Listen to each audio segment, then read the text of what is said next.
Thank you, everybody, for your help. Okay.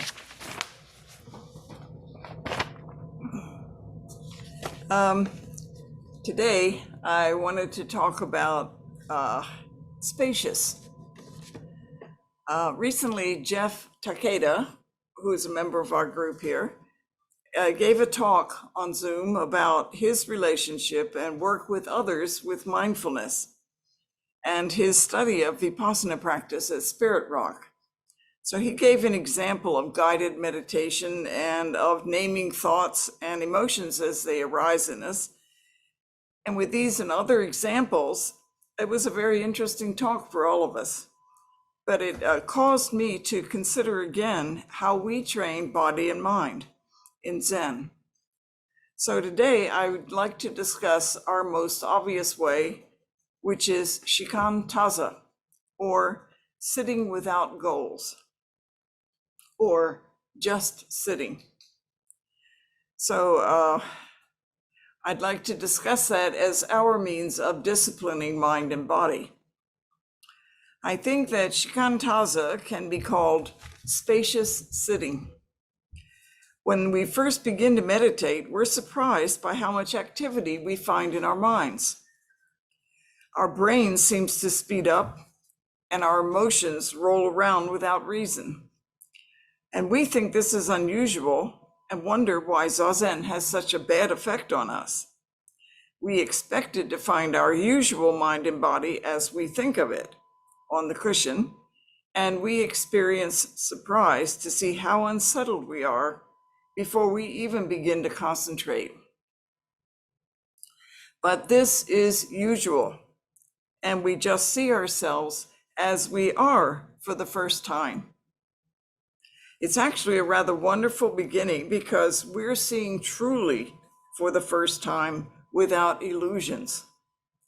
This is a good step for the future of practice.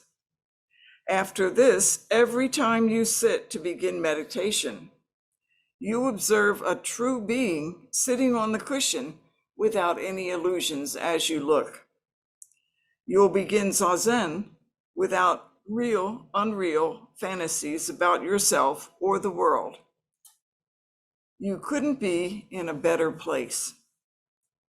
Whenever you sit for the first moments, you see reality uncolored by your thoughts. And after, whatever you do will affect the coming moments with whatever efforts you put into sitting. Beginning Zazen has a feeling of being overcrowded with thoughts and emotions, and our first minutes are usually spent trying to calm down and pay attention just to our breathing. Even this is very difficult at first, and we feel as though we have a crowd in our mind, all pushing and shoving, each one thought and emotion looking for attention. They rise without relief, and our attempts to regulate them to calm down are usually useless in the first moments. You could say these are the first attempts to master ourself and to see how truly strong our self is. Oneself takes encouragement from anywhere and anything. For example, if you've been talking a lot before Zazen, or ruminating on something in particular, or brooding about something in particular, your thoughts in Zazen will start coming in a flooding mode on first sitting down. How you handle this are your first attempts at self-mastery, and it doesn't come easy for anyone. Everyone's struggle with self has been determined by each one's experience, thoughts, and emotional makeup. Sitting is our attempt to connect the interior with the exterior and to unite our whole being.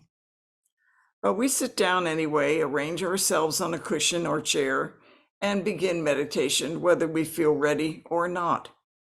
Then immediately we become aware of our thoughts, randomly changing from one topic to another, and we feel like our mind is filled again with a room full of people all talking at once. But with great effort and focus, we concentrate on counting our breaths, one at a time, until we feel a small change in pace. Finally, the mind does calm down, and everyone in our mind stops talking all at once. But now we can see single threads of conversation coming through. And now we think, I can do this, and we let them pass, for the most part. But thoughts occasionally grab our attention, and then we follow them until we realize it and come back to ourselves to begin counting our breath again. In Zen training, breath is our superpower, but we need to spend a lot of time and effort to learn how to use it skillfully. Until we do, we feel lost in a body and mind that resists discipline and being in present awareness. But even the most resistant mind and body will finally respond favorably to a persistent effort at counting breaths. Finally, we calm down with counting, but even that seems to begin to be too busy. Then we follow breath instead of counting it. Slowly breath in, we do. Slowly breath out. Inhale, exhale. The breath slows down even more. And without noticing it, we begin to open space in our mind. The busy crowd inside us spreads out, and the conversation, we become aware, instead of the conversation, we become aware of spaciousness within our mind. And instead of watching thoughts move around, we concentrate more on the spaciousness that we keep seeing. Spaciousness brings with it a feeling of wonder. And thoughts slow down, and the enormous crowd within our mind that at first seemed overwhelming now spreads out within our spacious interior and is welcomed in a warm embrace of one's own body and mind. Left to remain as they are, without pressure of mind and body, the knots of ourselves in unknown forms begin to untangle and reinstate themselves within us. Parts of ourselves that we resisted from the outside are now welcomed back home within us. Each sitting reintegrates lost parts of ourselves and ends up with us being more complete when we get up from meditation than when we sat down.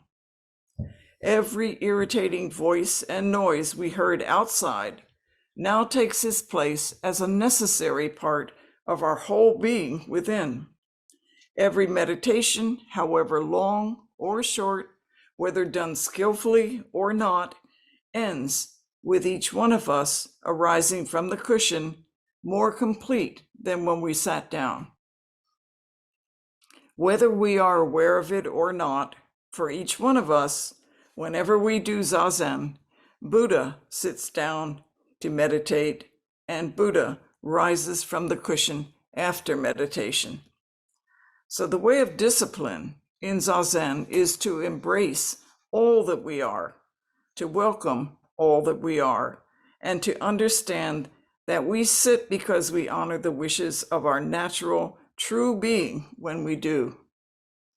Shikantaza is a meditation that recognizes spaciousness within and spaciousness without. You could say that shikantaza, in shikantaza, there is only one being. There is no inside or outside. When one sits in shikantaza, everything is allowed to exist as it is. Noise becomes sound. Meditation becomes original form. Mind becomes one with everything. Big mind is sitting. Small mind is sitting. Nothing is irrelevant. Everything is of equal value, and everything has its place. Thank you. And do you have any questions?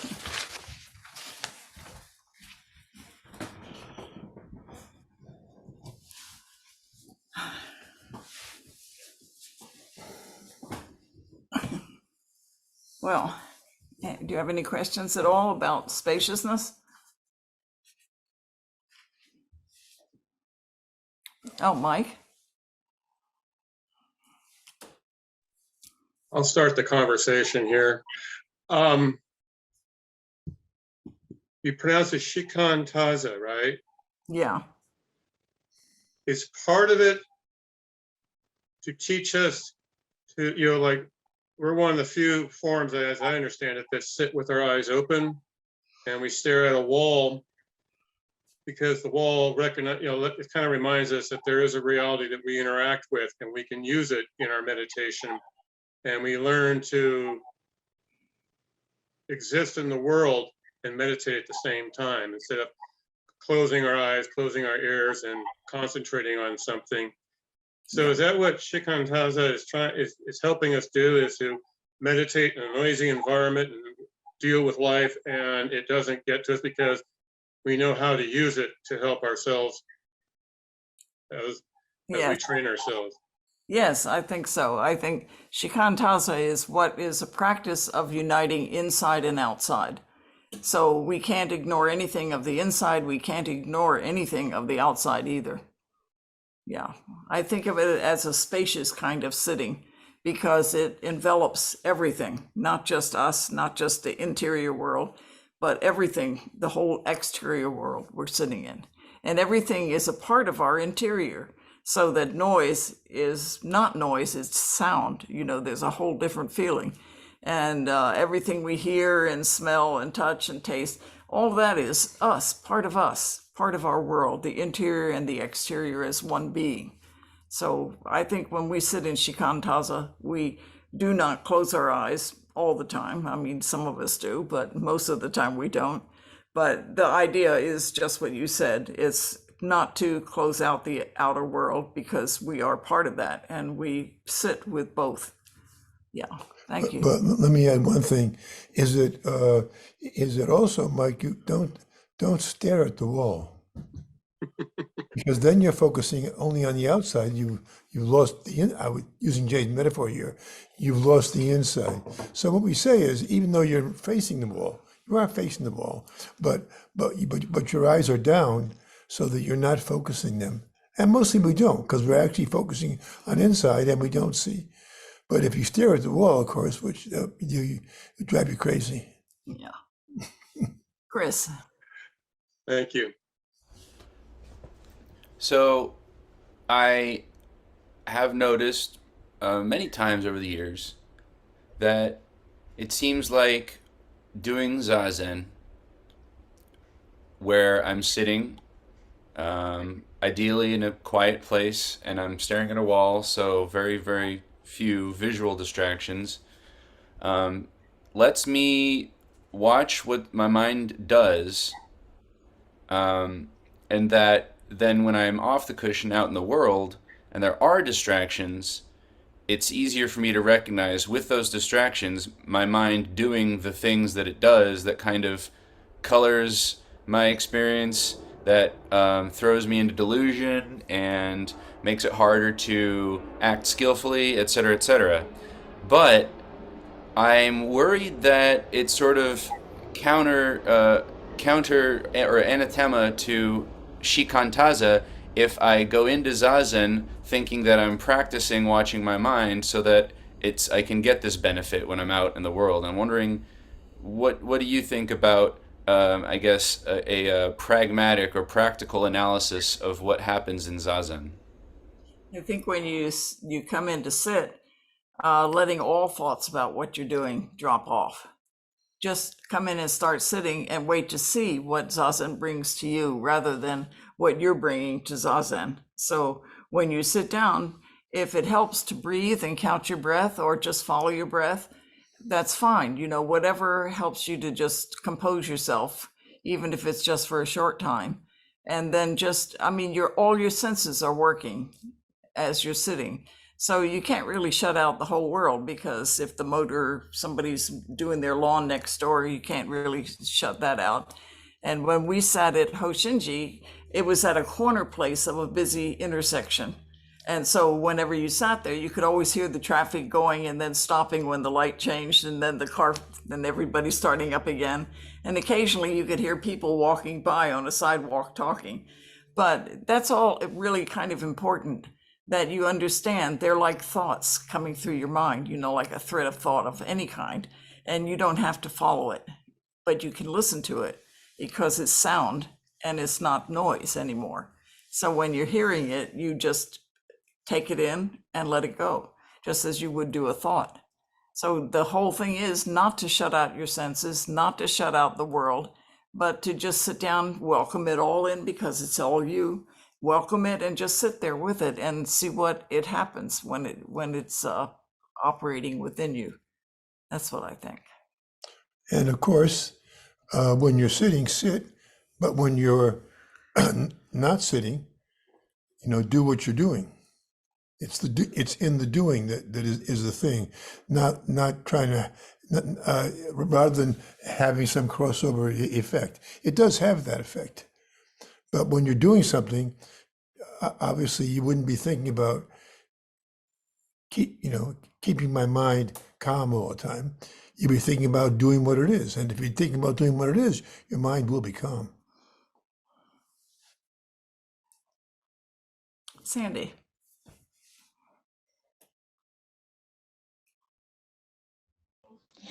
It's funny. Thank you for your talk, Jane. I said it was funny last night. I was in my back room and I happened to pick up the copy of Shang Min, the poem. And I had opened it up and I was flipping through some of the commentary, and I can't remember who wrote that part of the commentary or what the line was that it was about. But he talked about shikantaza, or just sitting. And he said that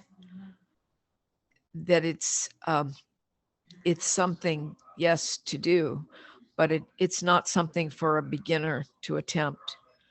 That it's very important to attempt to do zazen in the beginning with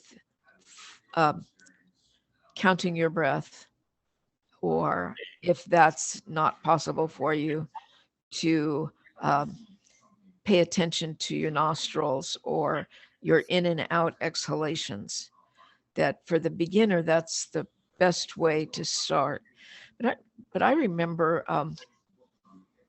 when I first started, it didn't take me long before counting became almost a block, because it was something that I had to focus on, and it took away my ability to just relax and like you said, to open space, because I was doing something.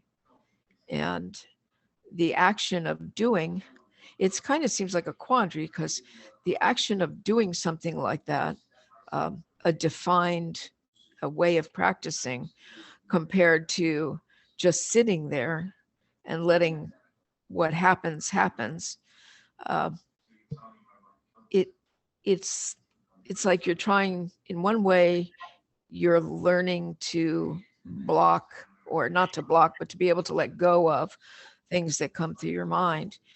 But then if you're actively counting your breaths, it becomes like you're actively doing something to focus away from, the actual just being there. But it's like I bounce back and forth in how I sit. I mean, I'll sit with no intention and no counting, and no more than just a tiny awareness of the breath going in and out of my nostrils.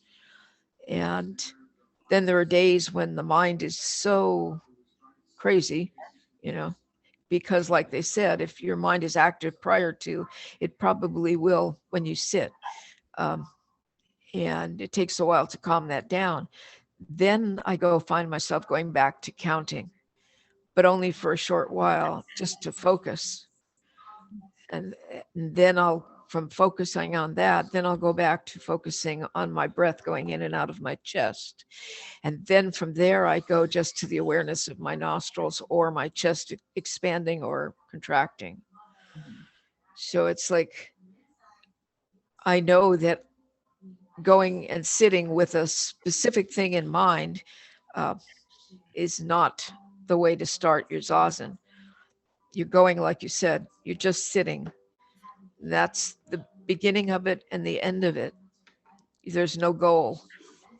And trying to, stop yourself from coming up with a goal, sometimes that too can be hard. Mhm. And it's like,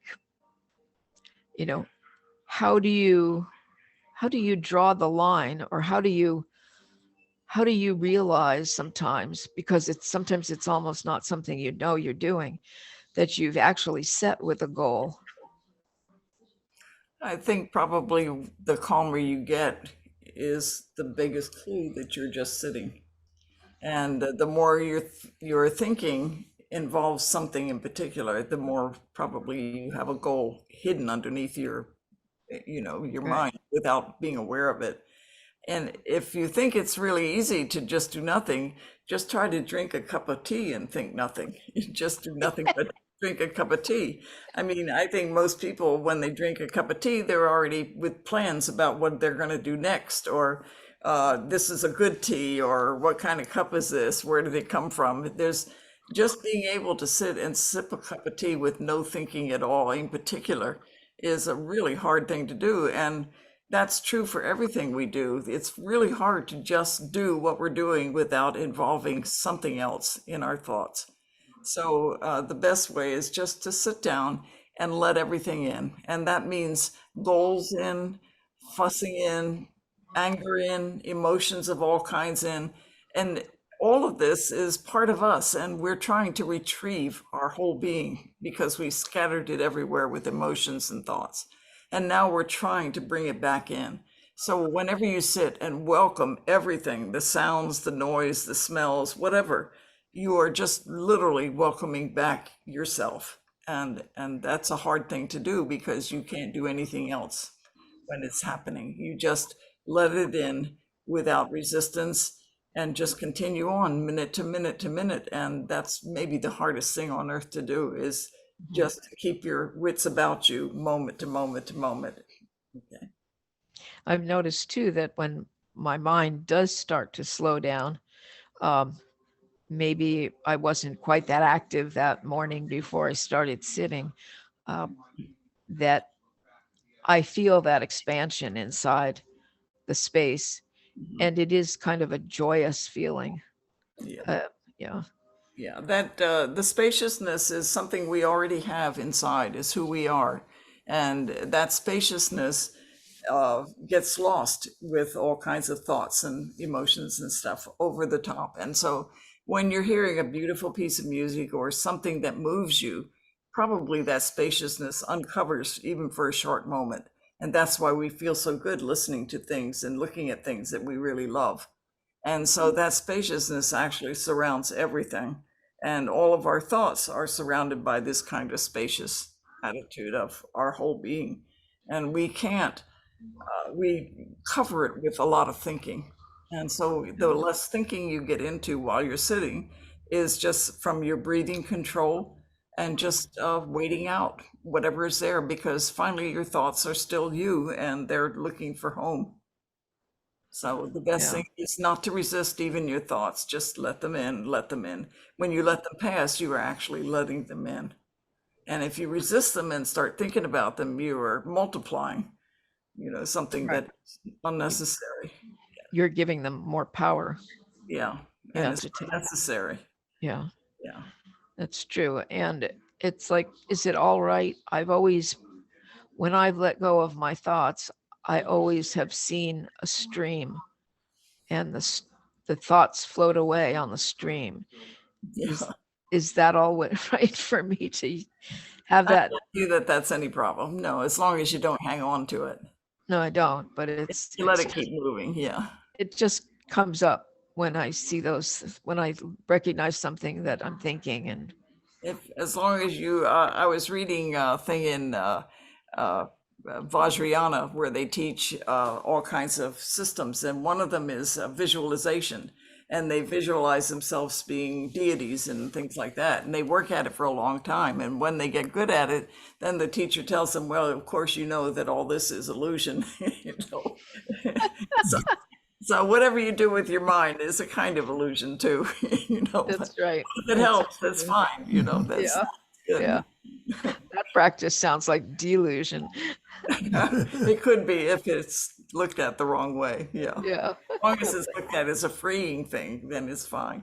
Yeah. Well, Doesn't thank you. find something. You're welcome. Chris. So I think you said something like, if you find that when you're sitting you're very calm, then you're doing shikantaza or something like that. But I wanted to clarify first. Does that, if you've got, if your mind is active, um, but you're not necessarily working those thoughts and imagining things on purpose to the best of your ability, but your mind is still very active and there's stuff going on, then is that an indication that you're not actually just sitting? No, I think you are just sitting. Whatever the situation is, you're just sitting. And you're welcoming in everything as long as you don't cling to it and try to mold it into something. And so as long as it's just there and then gone, or there and gone, that's just you absorbing or taking in parts of yourself that you have ignored or forgotten for a long time. Forgotten, that is. Anyway, I've, it's I think whatever the situation is, if you're not clinging to it, it's shikantaza. okay. Just means just sitting. It doesn't mean sitting with perfect conditions. You know, it's just sitting. So if you're drinking a cup of tea and you're just having that cup of tea and the cup of tea is really hot and burns your mouth, you know, that's still shikantaza with a cup. And if you're drinking out of a broken cup and it cuts your lip, is, you know, it's, that's still shikantaza if you're not clinging to it.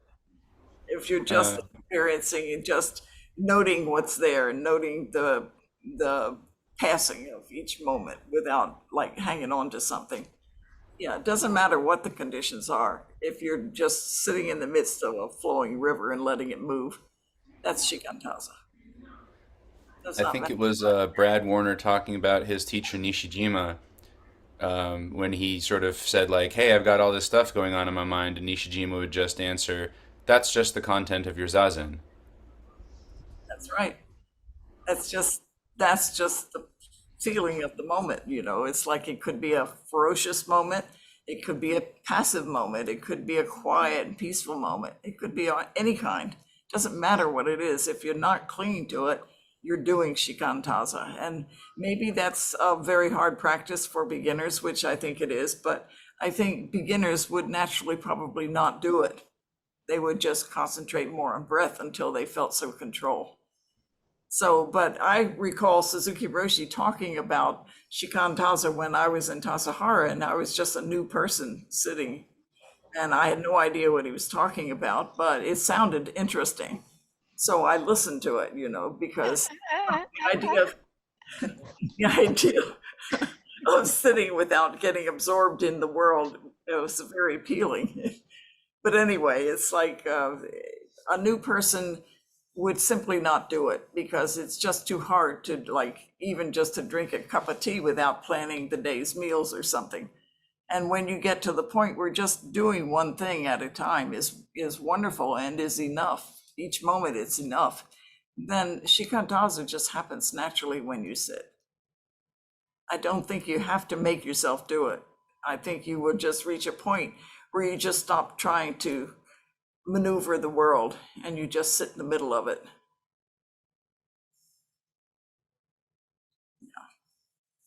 Is that it? Chris is okay anyway. Anyway, Chris is okay. Does anybody else have a question before we? I just wanted to say, Jane, that the way you described that just sitting there in the, the world around you.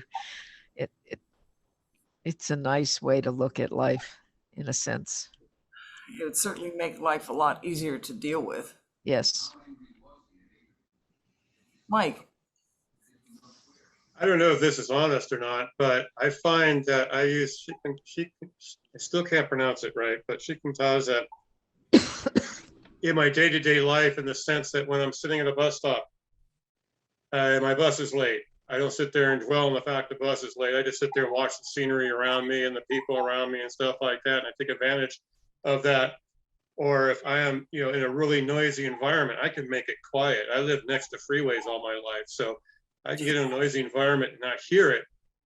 And I find that I'm using it in my day-to-day life. If I'm doing something or I'm waiting for something, I just kind of, enjoy the moment. And then, once I have to pay attention again, I'm back, into the game and stuff. And I don't know if that's the same thing, but it's, since I have to rely on the buses and they're very unreliable out here, I have a lot of time to meditate while I'm waiting for my buses. I think that's shikantaza can happen anywhere. It doesn't have to be on the cushion. It's just when you receive everything. You don't resist anything. If you have to wait, then you just wait. If you hear this, you just hear it. You don't have to think about it or anything. You just take in the whole world around you and don't do anything with it. You just live with it, as it were. And anyway, that's shikantaza is something that I think everybody will do eventually in practice. I don't think that, for example, vipassana, which names all the thoughts and the emotions that come up, as they said, I don't think that's any different really, because the ultimate thing is to understand the self and to understand the self enough to master it. And our mastery comes from just not fighting it anymore. And everybody has a different way probably, but ours is just to receive it 100% and accept it and love ourselves just as we are without trying to be anything special. So I think shikantaza does that. You just sit with everything, nothing special.